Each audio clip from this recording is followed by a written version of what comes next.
তো ক্লাস 11 তোমরা যারা ফার্স্ট সেমিস্টারে পড়ছো তোমাদের ট্যাবের টাকা নিয়ে একটা বড় আপডেট আসছে। আপডেটটা হলো এরকম, যাদের ওটিপি ভেরিফিকেশন হয়নি, মোবাইলের ওটিপি ভেরিফিকেশন হয়নি, তাদের কিন্তু ট্যাবের টাকা আসবে না। তো তোমরা অবশ্যই যাদের যাদের ওটিপি ভেরিফিকেশান এখনও হয়নি তোমরা ওটিপি ভেরিফিকেশান করে নেবে।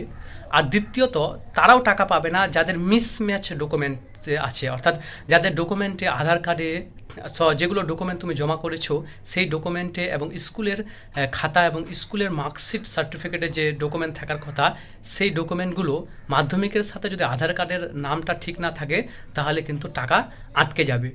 তাই তোমাদের যাদের ওটিপি ভেরিফিকেশন হয়নি এবং যাদের ডকুমেন্টসের নাম ভুল আছে তোমরা তাড়াতাড়ি করে আধার কার্ডে বা অন্য যে ডকুমেন্টগুলো এখানে জমা দিয়েছো সেগুলো তোমরা ডকুমেন্টগুলো নামগুলো ঠিক করে নেবে আর স্কুলের সাথে কন্ট্যাক্ট করবে। আর জানানো হয়েছে যে তোমার স্কুলের যদি একজনেরও ডকুমেন্ট ভুল হয় তাহলে কিন্তু কারো টাকা আসবে না। এবার তোমরা আমাকে বলতে পারো যে স্যার একজনের জন্য আমরা কি দোষ করলাম, আমাদের তো ঠিকই ছিল। তো ওখান থেকে কারণ একজনের যদি টাকা আটকে যায় আর বাকিগুলোকে যদি টাকা দেওয়া হয় তাহলে ওই কষ্ট পাবে যে টাকা পায়নি।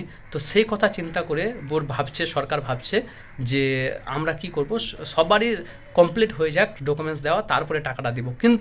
কিন্তু এটাও ভাবনা চিন্তা চলছে যে তাদের যদি অনেক দেরি হয় বা হতে পারে যে তাদের ডকুমেন্টস এখনও ঠিক হচ্ছে না, তো যাদের ডকুমেন্ট অলরেডি 100% ক্লিয়ার আছে তাদের কিন্তু টাকাটা দিয়ে দেওয়া হবে। এই নিয়ে তাদের ভাবনা চিন্তা চলছে। তো যাদের ওটিপি ভেরিফিকেশন হয়নি এবং ডকুমেন্টসের ভুল আছে তোমরা তাড়াতাড়ি গিয়ে খোঁজ খবর নাও এবং চেষ্টা করো যে তোমরা তোমাদের ডকুমেন্টস ঠিক করে নেওয়ার। তো ঠিক আছে, এটা ছিল বড় আপডেট আমাদের ট্যাবের টাকা নিয়ে। তো খুব তাড়াতাড়ি হয়তো তোমরা ট্যাবের টাকা পেয়ে যাবে যদি ডকুমেন্টস অলরেডি ঠিকঠাক থাকে।